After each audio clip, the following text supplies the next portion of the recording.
నమస్కారం అండి. నేను అనకాపల్లి జిల్లా నుంచి ఎండి ఆపరేటర్గా విధులు నిర్వహిస్తున్నాను గత 4.5 సంవత్సరాలుగా. మాది అనకాపల్లి అర్బన్లో నేను గత 4.5 సంవత్సరాలుగా జగన్మోహన్ రెడ్డి గారు ప్రవేశపెట్టిన ఇంటింటికి రేషన్ బియ్యం పంపిణీలో నేను భాగస్థులై ఈరోజు వరకు కూడా మేము చాలా కష్టపడుతూ ఇంటింటికి కూడా వెళ్ళి పేద ప్రజలకు ఇప్పటి వరకు రేషన్ ఇస్తూ వచ్చామండి. కానీ ప్రభుత్వం వారు, ఈ కూటమి ప్రభుత్వం వారు మాకు అర్ధాంతరంగా గత 20వ తారీఖున రాత్రికి రాత్రే జీవో రిలీజ్ చేసి మాకు వచ్చే నెల నుంచి 1వ తారీఖు నుంచి మీ రేషన్ వెహికల్ అవసరం లేదు, మీ రేషన్ వెహికల్తో మాకు పని లేదు, పాత పద్ధతిని మేము కొనసాగిస్తాం అంటూ ఒక జీవో రిలీజ్ చేసి మమ్మల్ని అర్ధాంతరంగా రోడ్డును పడేసే కార్యక్రమాలు చేశారు.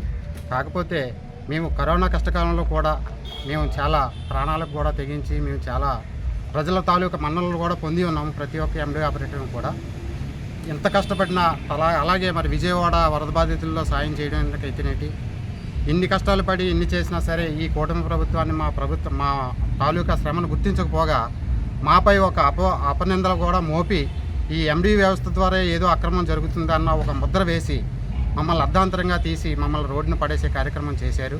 కాకపోతే ఇప్పటికిప్పుడు మాకు ఇంకా గత సుమారుగా 18 నెలల కాల వ్యవధి ఉన్నా సరే మమ్మల్ని అర్ధాంతరంగా పైన పడేసి మీ బ్రతుకు మీరు పడండి, మీ సేవలు మాకు అవసరం లేదు అన్న ధోరణిలో ఈరోజు అర్ధాంతరంగా మమ్మల్ని ఆపివేయడం జరిగిందండి. కాకపోతే మాకు ఇంకా 18 నెలల కాల వ్యవధి ఉంది. ఆ కాల వ్యవధి ప్రకారంగా అయినా సరే మమ్మల్ని కొనసాగించి మాకు ఉద్యోగ భద్రత కల్పించి ప్రజల వద్దకే రేషన్ చేరి కార్యక్రమాలని, మంచి కార్యక్రమాలని కూడా ఆపి ఒక దురుద్దేశంతో ఆపి చేయడం జరిగింది.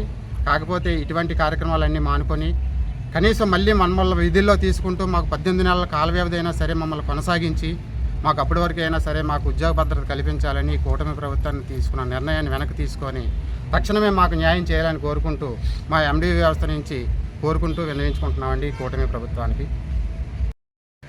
కూటమి ప్రభుత్వం యొక్క పరిస్థితి ఎలా ఉందనంటే, జగన్మోహన్ రెడ్డి గారి పేరు విన్నా, జగన్మోహన్ రెడ్డి గారు ప్రవేశపెట్టిన పథకం విన్నా, జగన్మోహన్ రెడ్డి గారు జెండా చూసినా సరే ఈరోజు కూటమి ప్రభుత్వం భయాందోళనకు గురయ్యే పరిస్థితి అయితే కనిపిస్తున్నట్టుంది. ఎందుకనంటే మరి ఈరోజు ఆనాడు ఆయన ప్రవేశపెట్టిన ప్రతి పథకము కూడా పేదవాడికి నేరుగా చేరాలనే ఉద్దేశంతో ఆయన ప్రతి పథకాన్ని ప్రవేశపెట్టారు.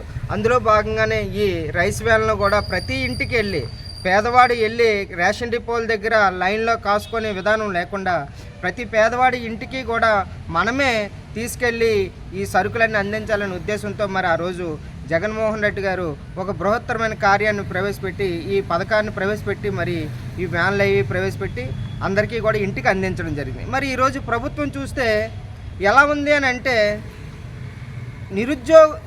నిరుద్యోగులకు ఉద్యోగాలు కల్పిస్తాము, సంవత్సరానికి 4 లక్షల ఉద్యోగాలు కల్పిస్తామని చెప్పి మరి ఈరోజు ఈ ప్రభుత్వం వచ్చిన తర్వాత ఈ సంవత్సరం ఇంకా గడవకముందే సుమారుగా 2 లక్షల మంది పైగా వాలంటీర్లు తీశారు.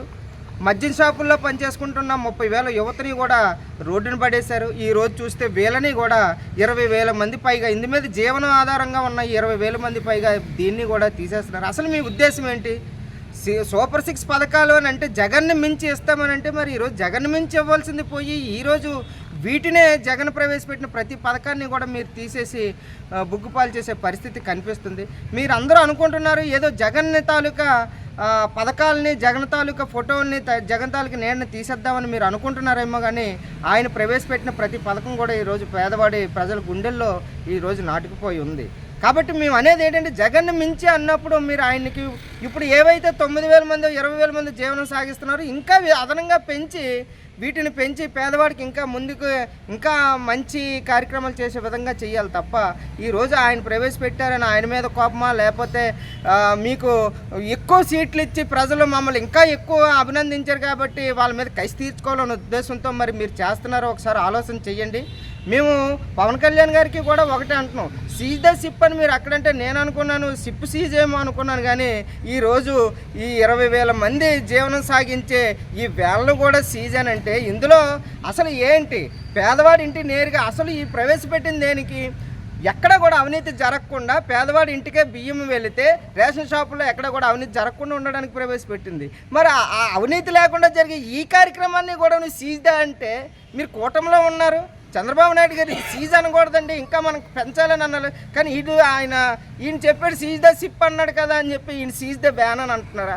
నాదెండ్ల మనోహర్ గారు మీరే కదా దీనికి మంత్రివర్యులు, మీరు కూడా పక్కనే ఉన్నారు కదా. మరి ఏంటిది పేదవాడు పట్టుకొట్టే పనులు మీరు చేయడం ఏంటి సార్? ఒకసారి ఆలోచన చేయండి. ఇప్పుడు వీళ్ళ పరిస్థితి ఏంటి, వీళ్ళ కుటుంబ పరిస్థితి ఏంటి, చిన్నపిల్లలతో జీవనం సాగించే వీళ్ళందరి పరిస్థితి ఏంటి? ఒకసారి ఆలోచన చేయాలి కదా. మీరు ఒక ఉద్యోగం కల్పించలేని పరిస్థితుల్లో ఉన్నప్పుడు ఉన్న ఉద్యోగాలు తీసేసే కార్యక్రమాలు మీరు చేయడం ఎంతవరకు సమంజసం అని చెప్పి మీ అందరిని అడుగుతూ, ఇంకో విషయం ఏంటంటే ఒకవేళ ఇది తీసేద్దాం అనుకున్నారు మీరు. ఈరోజు జగన్మోహన్ రెడ్డి ప్రతి పేదవాడికి సంక్షేమ పథకం అందించాడు. మీరే చేంజ్ చేస్తున్నారు, ప్రతి ఇంటికి ప్రతి వీధిలో ప్రతి సందులో మధ్యాహ్నం అమ్ముతున్నారు కదా. పోనీ ఈ వేలాట్లకి ఎట్టమంటారా? మీరే చెప్పండి. మీరు రైస్ డిపోలు అన్నీ కూడా మూసేసి ఈ వ్యాన్లన్నీ కూడా మీకు ఏదైతే ఏముంది పేదవాడికి మద్యమే కదా అందిస్తున్నారు, ఆ మద్యాన్ని కూడా కొన్ని వీటి ద్వారా తరలించుకోండి.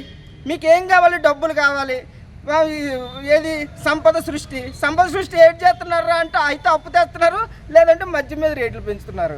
కాబట్టి మేమనేది ఏంటంటే మీకు అదే కావాలనంటే పాపం వీళ్ళ కుటుంబం గురించి కరోనా లాంటి టైంలోనే కూడా పేదవాడి గురించి వీళ్ళు ప్రాణాలు తగ్గించి అందించారు. పోనీ మీరు చెప్పినట్టుగానే మద్యాన్ని కూడా అమ్ముకుంటారు. ఎందుకంటే వీళ్ళ కుటుంబాన్ని వీళ్ళు కాపాడుకోవాలి, వీళ్ళ కుటుంబానికి తిండి పెట్టాలి. ఇప్పుడు వీళ్ళు రోడ్డున పడే పరిస్థితి ఉంది. కాబట్టి మీరు సీజ్ ద సిప్లో సీజ్ ద వ్యాన్లో కాదు, ఎవరికైనా మంచి చేయడానికి మీరు పూనుకోవాలని చెప్పి ఈ మీడియా ద్వారా మీ అందరికీ ఒకటే హెచ్చరిక చేస్తున్నాం. దయించి ఒక యువకుడిగా మీరు ఉద్యోగాలు ఇవ్వకపోయినా పర్లేదు, కానీ ఉన్న ఉద్యోగాలు జగన్మోహన్ రెడ్డి గారు ప్రవేశపెట్టిన పథకాల ద్వారా ఎంతోమందికి యువతకి ఆయన ఉద్యోగ భద్రత కల్పిస్తే దాన్ని తీసేసి ఆయన పేరు ఉంది కదా అని చెప్పి ఈరోజు మీరు ఆయన ఫోటో ఉందని చెప్పి వ్యాన్లు ఆపేసి ఆయన ఫోటో ఉందని స్టిక్కర్లు అంటించేస్తే ఏమైపోద్దండి? ఏమైపోదు. పేదవాడు ప్రతిదీ గమనిస్తున్నాడు. ఆల్రెడీ మీరు 10 నెలల కాలంలో చేసిన 1,57,000 కోట్ల రూపాయల అప్పు కూడా ఏమైపోయిందో తెలియని పరిస్థితుల్లో పేదవాడు ప్రతిదీ గమనిస్తున్నారు. మిమ్మల్ని బంగాళాఖాతంలో కల్పిస్తే రోజులు దగ్గరలోనే ఉన్నాయని చెప్పి ఇప్పటికైనా మారాలని చెప్పి ఈ మీడియా ద్వారా మీ అందరికీ కూడా తెలియజేసుకుంటూ సెలవు తీసుకుంటాం. Thank you. నమస్కారం అండి. నా పేరు పెదిరెడ్ల వెంకటేష్ అండి. అనకాపల్లి అర్బన్లోని నేను రేషన్ విధులు నిర్వహిస్తున్నాను. ఎండి ఆపరేటర్గా 2021 సంవత్సరం నాడు జగన్మోహన్ రెడ్డి గారు ప్రవేశపెట్టిన ఈ ఎండి వెహికల్లో నేను ఒక డ్రైవర్గా జాయిన్ అయ్యానండి. అయితే ఈ దినాన్ని 4.5 సంవత్సరాల నుంచి మేము విధులను చక్కగా నిర్వహిస్తున్నాము. ప్రభుత్వాలు ఆదేశించిన ఆదేశాల ప్రకారం మా పనులు మేము చేసుకుంటూ వెళ్తున్నాం. అయితే మేము ఇందులోకి వచ్చింది మా జీవనోపాధి నిమిత్తం మేము ఇందులోకి వచ్చామండి. ఒక జీవనోపాధి మాకు గవర్నమెంట్ చూపిందని ఎంతో ఆనందపడి సంతోషపడి ఈ విధుల్లోకి వచ్చాం. కరోనా కష్టకాలంలో కూడా మేము ఎంతో సేవ చేసామండి. కరోనా కష్టకాలంలో కూడా మా చిన్నపిల్లలు ఇంట్లో ఉన్నారండి. కానీ ఆ టైంలో చాలామంది ఎందుకు నువ్వు ప్రజల్లోకి వెళ్తున్నావు, వద్దు, నీ పిల్లలు ఉన్నారు, చిన్నపిల్లలు ఉన్నారనేసి మా ఇంట్లో వాళ్ళు చెప్పేవారు. కానీ మాకు అదే జీవనోపాధి అండి. వెళ్ళకపోతే ఇల్లు గడవదేమనుకొని మా ప్రాణాలు తెగించి కరోనా కష్టకాలం కూడా మేము విధులు నిర్వహించాం, చక్కగా పనిచేసాం. కానీ ఈరోజు మాత్రం మొన్న 4 రోజుల కిందటండి మినిస్టర్ గారు తీసుకున్న నిర్ణయం, కుటుంబ ప్రభుత్వం తీసుకున్న నిర్ణయం బట్టి మేమందరం కూడా ఎండి వ్యవస్థ అంతా కూడా రోడ్డును పడిపోయిందండి. ఎందుకంటే మేము ప్రతి ఒక్కరం కూడా కష్టపడి పనిచేసి మా కుటుంబాన్ని పోషించుకోవడానికే మేము ఇందులోకి వచ్చామండి. మాకు రాజకీయంగా మాకు ప్రభుత్వం మాకు జీవనోపాధిని చూపించింది ఆ గత ప్రభుత్వం. కానీ ఈ ప్రభుత్వంలోనే మా జీవనోపాధాన్ని మేము కోల్పోయామండి. ప్రభుత్వం ఏ ప్రభుత్వమైనా అవ్వచ్చు, కానీ మాకుంటున్న జీవనోపాధిని తీశారు. మేము చాలా వీధులు పడిపోయినట్లుగా అయిపోయిందండి మా పరిస్థితి. 1వ తరగతి నుంచి ఏ పని చేయాలో కూడా మాకు అర్థం కాని పరిస్థితుల్లో ఈ దినాన్ని వెళ్ళిపోయామండి. మాకైతే 6 సంవత్సరాలు కాల పరిమితి ఇచ్చారండి. 2027 జనవరి వరకు మాకు అయితే అగ్రిమెంట్ అనేది ఉన్నది. కానీ ఇంకా 18 నెలలు 19 నెలలు ఉంటుండగానే మా ముందుగా విధులను తీశారు. మీ వ్యాలిడిటీ అయిపోయింది అన్నిట్లుగా తీసి పారేశారండి. ఇప్పుడు మా పరిస్థితి ఏంటి అర్థం అవ్వట్లేదండి. బ్యాంక్ ఫైనాన్స్లో అయితే ప్రభుత్వం క్లియర్ చేసి ఇస్తారని చెప్పింది, కానీ ఇప్పుడు ఆ వ్యానులతో మేము ఏం చేసుకోవాలో మాకు అర్థం కావట్లేదండి. మాకు జీవనోపాధిని మాకు కల్పించండి. దయ ఉంచి ప్రభుత్వం నేను కోరుకుంటుంది ఏంటంటే మమ్మల్ని రోడ్డును పడేశారు. దయ ఉంచి మమ్మల్ని అర్థం చేసుకొని రాజకీయంగా మీకేముంటే చూసుకొని, కానీ మాలాట జీవితాలతో ప్రభుత్వం ఆడుకోకూడదని మనస్ఫూర్తిగా ఎండీల తరఫున కోరుకుంటున్నాను.